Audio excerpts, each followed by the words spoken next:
श्री कृष्ण कहते हैं कि अगर जिंदगी में गुलाब की तरह खिलना है तो कांटों से तालमेल की कला सीखनी होगी। ये कभी मत सोचो कि आप कुछ नहीं कर सकते।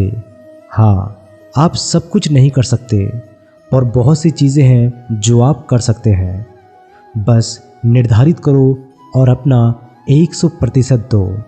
हर व्यक्ति का ये लक्ष्य है, वो जो कर सकता है करे, जो बन सकता है बने, उसका जो भी सपना है वो पूरा करे।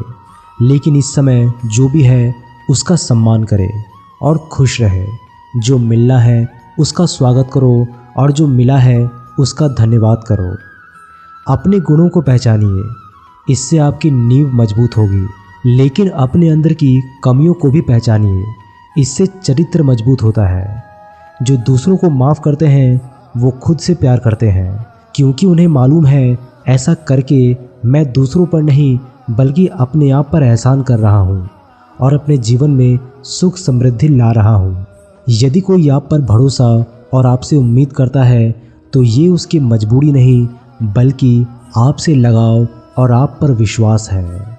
कामयाबी सिर्फ वो नहीं है जब आप खूब सारा पैसा और नाम कमा लेते हैं, बल्कि असली कामयाबी तो वो है जब आप अपना लक्ष्य को प्राप्त कर लेते हैं, और वो भी अपने असली आनंद में रहते हुए। भूखा इंसान सारी मर्यादा तोड़ देता है और पैसे का लालची इंसान इंसानियत छोड़ देता है। श्री कृष्ण कहते हैं कि कभी खुद को कम मत समझो। आपको भी उसी ईश्वर ने बनाया है जिसने दूसरों को बनाया है। आप किसी से सलाह ले सकते हैं, पर आपको आगे बढ़ने और आपकी मंजिल पाने के लिए आपको खुद मेहनत करनी होगी। जो जल्दीबाजी करते हैं वो गिर जाते हैं। इंतज़ार करोगे तो उतना ही मिलेगा जितना कोशिश करने वाले छोड़ देते हैं। इसीलिए इंतज़ार मत करो। तुम जितना सोचते हो ज़िंदगी तुमसे कहीं और तेज भागी जा रही है। हार कभी मत मानो। हाँ, कुछ लोग हार मान लेते हैं, पर याद रखें, पानी में डूबने से आदमी की जान नहीं जाती, बल्कि जान तब जाती है जब उसे तैरना नहीं आता। इसलिए हार मत मानो, बल्कि अपने प्रयास में एक्सपेरिमेंट शुरू करो। असफलता का मतलब ये नहीं है कि आप ज़िंदगी में हार चुके हैं, बल्कि असफलता का साफ मतलब है कि आपको इसमें सुधार और संशोधन की ज़रूरत है। देखो, समझो, सोचो और फिर कोशिश करो। जब तक सफल नहीं हो जाते तब तक कोशिश करते रहो। रिश्ते मुट्ठी में रेत के समान होते हैं, जोर से पकड़ो तब भी सरकते हैं और ढीले छोड़ो तब भी। इसलिए संभल कर पकड़ो। किसी भी समस्या का समाधान इस बात पर निर्भर करता है कि आपका सलाहकार कौन है। लोग तो आपके बारे में अंदाज़ा लगाते हैं, आप क्या हैं ये सिर्फ और सिर्फ आप ही जानते हैं। श्री कृष्ण कहते हैं कि साथ रहकर जो छल करे उससे बड़ा शत्रु और कोई नहीं हो सकता, और जो हमारी मुंह पर हमारी बुराई कर दे उससे बड़ा हमारा कोई मित्र नहीं हो सकता। सहारा इंसान को खोखला कर देती है और उम्मीद कमज़ोर। अपनी ताकत के बल पर जीना शुरू कर दे। आपका खुद से अच्छा साथी और हमदर्द और कोई हो ही नहीं सकता। जिस इंसान की सोच और नीयत अच्छी होती है, भगवान उसकी मदद करने किसी न किसी रूप में आ ही जाते हैं। भाग्यशाली होते हैं वो लोग जिन्हें समय और समझ दोनों एक साथ मिलती है, क्योंकि अक्सर समय पर समझ नहीं आती और जब समझ आती है तो समय चला जाता है।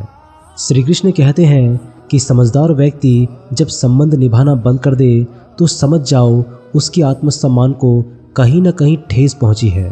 अपने भीतर प्रेम रखो और सबका सम्मान करो, इसलिए नहीं कि मैं कह रहा हूँ, बल्कि इसीलिए क्योंकि ये तुम्हारा सौभाग्य है कि तुम एक इंसान हो। बस स्वयं में झांको और तुम पाओगे कि तुम्हारे भीतर भी कुछ ऐसा है जो किसी और के पास नहीं है। इसीलिए इस धरातल पर जन्मा हर मनुष्य बहुमूल्य है। यदि जीवन में दुख मिले तो उसका सम्मान करो, या फिर ऐसे लोगों से जुड़ो जिनके होने से तुम्हारा जीवन धन्य हो जाता है। कभी हिम्मत मत हारो। एक बार स्वयं पर विश्वास रखकर आगे कदम बढ़ाकर तो देखो, रास्ते स्वयं नजर आते चले जाएंगे, और यदि आपका विश्वास अटल रहा तो मंजिल भी आपका इंतज़ार करती नजर आएगी। यदि कोई कार्य अच्छा है तो उसे तुरंत शुरू कर दो। लोगों के बारे में मत सोचो कि लोग क्या कहेंगे, क्योंकि कमी तो लोग ईश्वर में भी निकाल देते हैं। तो आप क्या चीज़ हो? अधिक सोचने की जगह अधिक करने में विश्वास रखो। अधिक करने की जगह सही करने में विश्वास रखो, और सही करने के लिए आपको सही सोचना भी होगा। अंततः कम सोचो मगर अच्छा सोचो। जीवन में पैसा सब कुछ नहीं होता, लेकिन जीवन में पैसा बहुत कुछ ज़रूर होता है। और जो व्यक्ति बहुत कुछ को सब कुछ समझ लेता है, अंत में उसके पास कुछ भी नहीं बचता। समय का उपयोग करके बहुत सारा धन कमाया जा सकता है, लेकिन धन का उपयोग करके एक पल भी नहीं बढ़ाया जा सकता। अंततः समय का सही उपयोग करना सीखो। लोहे को कोई नष्ट नहीं कर सकता, लेकिन लोहे पर लगी जंग उसे धीरे धीरे नष्ट कर देती है। इसी प्रकार आपको कोई हरा नहीं सकता, लेकिन आपकी गलत सोच आपको धीरे धीरे हार के द्वार पर खड़ा कर देगी। इसीलिए अच्छा सोचो और जीत जाओ। जीवन में उछलो तो ऐसे कि सारे आसमान को छू लो। जीवन की गहराई में ऐसे डूबो कि उसके सभी चमकते मोती खोज निकालो। फैलो तो ऐसे कि पूरी कायनात में समा जाओ, और सुकरो तो ऐसे कि हर किसी के दिल में समा जाओ। अच्छा सोचोगे तो अच्छा वापस आएगा, बुरा सोचोगे तो बुरा वापस आएगा। मीठा बोलोगे तो मीठी बोली ही दूसरों से सुनोगे। कड़वा बोलोगे तो खड़ी खोटी ही सुनोगे, क्योंकि हम जो देते हैं वही हमें वापस मिलता है। एक निश्चित लक्ष्य को लेकर सही राह पर चलना जीवन यात्रा कहलाता है, और बिना लक्ष्य को लिए हुए किसी भी रास्ते पर चलना जीवन का भटकाव कहलाता है। इसीलिए कम से कम एक लक्ष्य आपके पास हमेशा होना चाहिए।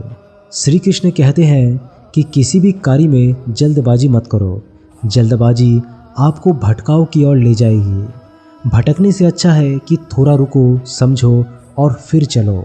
आपका दिमाग एक भट्टी की तरह है जो हर समय आपके अनंत विचारों की ऊर्जा से गर्म रहता है। अब ये आपके ऊपर निर्भर करता है कि आप इस ऊर्जा का उपयोग किस तरह से करते हो। लोग कहते हैं कि हमेशा व्यस्त रहो। अच्छी बात है, लेकिन व्यस्त रहना ही काफ़ी नहीं है। महत्वपूर्ण यह है कि आप कब और किस कार्य में व्यस्त हो। यदि आप चाहते हो कि लोग आपको पहचाने तो अधिक से अधिक लोगों से अपनी पहचान बढ़ाओ। यदि आप चाहते हो कि लोग आपकी बात माने तो लोगों के दिलों में जगह बनाओ। और यदि आप चाहते हो कि लोग आपको हमेशा याद रखें तो कलम उठाओ और कुछ नए विचार लोगों को दो। अगर आप अच्छे कार्य करते हैं तो दूसरों के सामने अपनी तारीफ मत करो, क्योंकि यदि आपके कार्य वास्तव में अच्छे हैं तो आपके अच्छे कार्य ही सबको बता देंगे कि आप कैसे हो। सफल लोग खुद अपने बारे में नहीं बोलते, बल्कि उनके कार्य उनके बारे में बोलते हैं। अपना मुंह खोलने से पहले अपना दिमाग खोल लेना बहुत ज़रूरी है। अर्थात जब भी और जहाँ भी बोले, पहले खुले दिमाग से सोचे कि इसका परिणाम क्या होगा। यदि परिणाम अच्छा हो तो तुरंत बोल दें। यदि आप असंभव को संभव बनाना चाहते हैं तो असंभव को पाने के लिए आपको कुछ ऐसा करना पड़ेगा जो अकल्पनीय है। यदि आप ऐसा करते हैं तो आगे बढ़कर नया और जो अब तक सोचा ना गया कुछ ऐसा कीजिए। आज दुनिया को एक ऐसे इंसान की ज़रूरत है जो इस दुनिया को बदल सके। आप भी ऐसा कर सकते हैं। यदि आप खुद को इस योग्य नहीं समझते तो जरा सोचिए, अगर आप नहीं तो कौन, अगर अब नहीं तो कब। जो भी हो, आप भी इसे कर सकते हैं। तो अभी से शुरू हो जाइए। जो भी कार्य शुरू करो सोच कर शुरू करो। यदि शुरुआत कर दो तो बीच में उस कार्य को किसी बेवजह मत रोको, क्योंकि जब आप पीछे जाकर किसी दूसरे कार्य को शुरू करेंगे तो आप फिर से वहीं पहुंच जाते हैं जहां आपने पहले वाला कार्य छोड़ा था। तो जरा सोचिए, इससे कम मेहनत और इससे कम समय में तो आप पहले कार्य को ही पूरा कर सकते थे। यदि आपसे पहले कोई सफल हो जाता है तो घबराना मत, क्योंकि आप भी जानते हैं कि घर बनाने से ज़्यादा समय बंगला बनाने में लगता है। श्री कृष्ण कहते हैं कि जब आप हार से मिली सीख की अहमियत समझ लेंगे तो आपका पूरा जीवन तुरंत बदल जाता है। जिस प्रकार एक वातावरण में केवल एक ही तरह के पेड़ पौधे उगते हैं, उसी प्रकार आप भी अपने वातावरण के एक ही अंश हैं। इसीलिए यदि आप अपने आप को बदलना चाहते हैं तो सर्वप्रथम अपने वातावरण को बदलिए।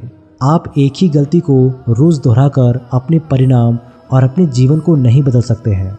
अपने लक्ष्य को बार बार बदलने से कुछ भी नहीं होगा।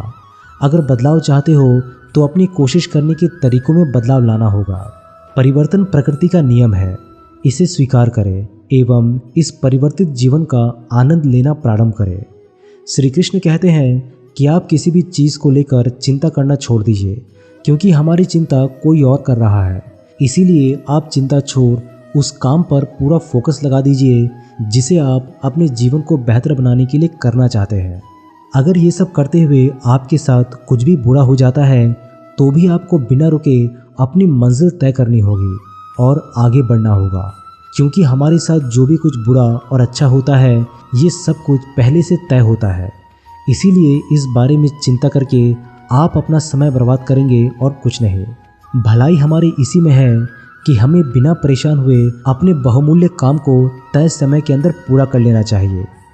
भगवान हमारे बारे में सब कुछ पहले से तय करके रखते हैं, बस हमें चिंता छोड़कर लगातार प्रयास करते रहना चाहिए। अंत में हमें जो मिलना है वो तो मिल ही जाएगा। दोस्तों, इसे हम आपको एक छोटी सी कहानी के माध्यम से बताते हैं। एक बार की बात है, दो लड़के एक आश्रम में काम करते थे। वे दोनों अपने गुरु की दिन रात सेवा करते थे। उन दोनों लड़कों में से एक लड़के की बहन की शादी तय हो गई। वो अपनी बहन की शादी की तैयारी बहुत ही धूमधाम से करना चाहता था, पर उसके पास पैसे नहीं थे। उसकी स्थिति उनके गुरु बहुत अच्छे से जानते थे, परंतु उन्होंने भी उसकी मदद नहीं की। जब दोनों लड़के गांव जाने के लिए तैयार हुए तो गुरु ने उस लड़के को 5 अनार दिए जिसकी बहन की शादी होने वाली थी। गांव जाते समय 5 अनार पाकर लड़का बहुत दुखी हो गया। उसे तो पैसे की ज़रूरत थी, वो अनार का क्या करेगा। उसे अपने गुरु पर बहुत गुस्सा आ रहा था। जब दोनों लड़के गांव की तरफ जा रहे थे तो रास्ते में राजा के सैनिक इस बात की घोषणा कर रहे थे कि क्या किसी के पास अनार है। राजा को इसकी बहुत ज़रूरत है। हमने बहुत प्रयास किया पर हमें इस क्षेत्र में कहीं भी अनार नहीं मिला। राजा की बेटी बहुत बीमार है, उसे दवा के लिए अनार की ज़रूरत है। दोनों लड़कों ने सोचा हमें अनार की कोई ज़रूरत नहीं है, ये अनार तो हम राजा को दे देते हैं ताकि उनकी बेटी का इलाज अच्छे से हो जाए। दोनों लड़कों ने अनार होने की बात सैनिक को बताई। सैनिक उन दोनों लड़कों को लेकर राजमहल पहुंचे और लड़कों ने उन 5 अनार को राजा को सौंप दिया। राजा ने उन्हें इसके लिए बहुत सारा इनाम दिया, पैसा, जेवरात और भी बहुत कुछ। उस लड़की की बहन की शादी बहुत धूमधाम से हो गई। अब उस लड़की को इस बात पर बहुत अफसोस हो रहा था कि वो बिना सोचे समझे अपने गुरु को कोस रहा था और उन्हें भला बुरा कह रहा था। मुझे आशा है कि आपको ये कहानी अच्छे से समझ में आ गई होगी। मिलते हैं दोस्तों एक नए वीडियो के माध्यम से, तब तक के लिए अपना ख्याल रखिएगा। धन्यवाद। जय श्री कृष्णा।